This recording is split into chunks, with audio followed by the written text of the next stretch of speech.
I think the SDG Impact Standards really makes it, sets the bar for how do you put into the strategy of your firm, how do you govern, how do you disclose around it.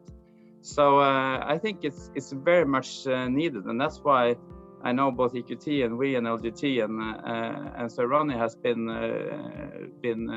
part of that effort to really set a minimum standard so that you can't greenwash around this. We're optimally placed to actually drive transformation and positive transformation and positive impact in our societies. And we can do it at scale. I mean, looking at EQT alone, we have more than 180,000 employees. We manage about 70 billion of equity capital and own more than 100 companies. So you can imagine with that, we can actually really make a positive impact and hopefully even set a new standard. So the way, this industry, private equity industry, which we're representing today is developing, is that there are a number of people out there who are actually creating impact funds, specific impact funds. We turned it around and we said, why don't we rather say that we're going to have a positive impact with everything we do? And that's of course a much bigger challenge because we invest across everything from venture capital to infrastructure. But it means that we actually have to have this positive impact thinking in every investment decision and every value creation plan in every portfolio company.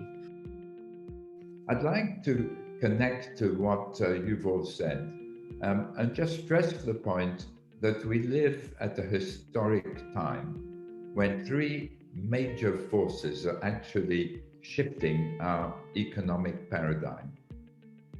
And the UNDP SDG Impact effort fits within that.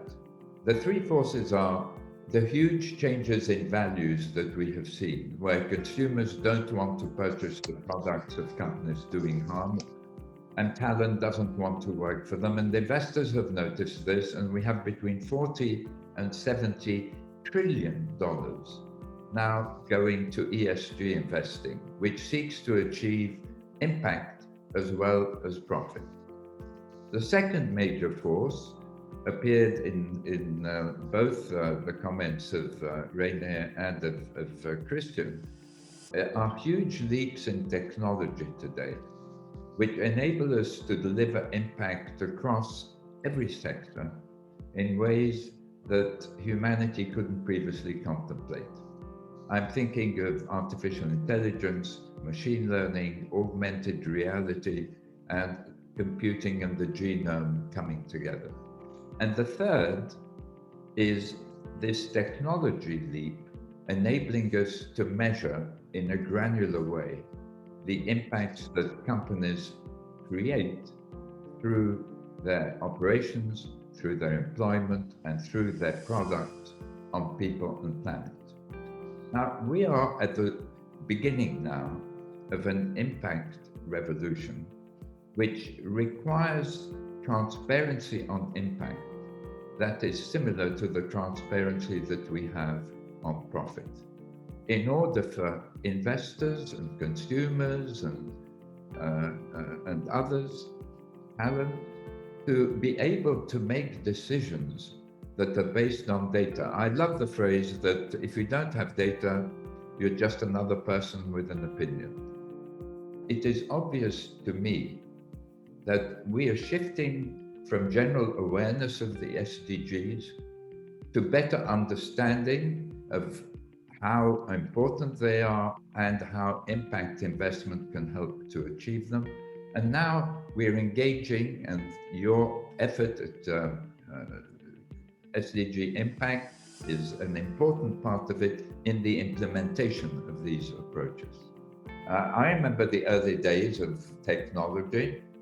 Some people thought this would only revolutionize the computer industry. Now, how wrong they've been. It's revolutionized the whole of the business landscape and our lives in the process. The same is true here. Now, you have $1 trillion that is niche, which measures impact as well as having the intention, and you have 70 trillion, which is mainstream now, which is seeking to achieve impact but doesn't measure the impact created, and so delivers much less impact than it should, and nobody can really make decisions about where to invest as a result. The key to turning it from niche to mainstream is to bring transparency to ESG investing. If we can bring transparency to the impact created by 70 trillion, we change the paradigm of our economy. There has been a lot of, selective reporting and focus on, particularly on, intended positive outcomes, but not necessarily, clarity or transparency about whether they're, even, relevant or material in the context of the organisations reporting them, and not necessarily in context of, negative impacts that need to be managed as well. And, I think that there needs to be that sort of, shift towards accepting that our system has been generating negative impacts, and make that acceptable and not penalise organisations who do provide that information, especially when they're making steps to actually address it and improve it over time. So, I think that's a really big mindset shift, and something that we need to sort of look to make it safe for people to start reporting that information and show their progress, rather than hitting them because they're having negative impacts today. We can measure diversity. We will be publishing in the next month, Fabienne, the employment impact of 3,000 companies, measuring the diversity, differences in gender pay, differences in advancement, everything else. Now, how do you measure diversity? You measure the cost to the community that is excluded. You measure Apple's demographics within its facilities and demographics around its facilities.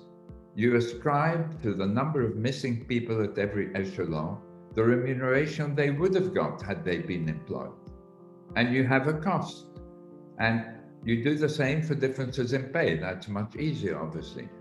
There's a $2.7 billion negative charge for lack of diversity to Apple's $10 billion annual wage bill.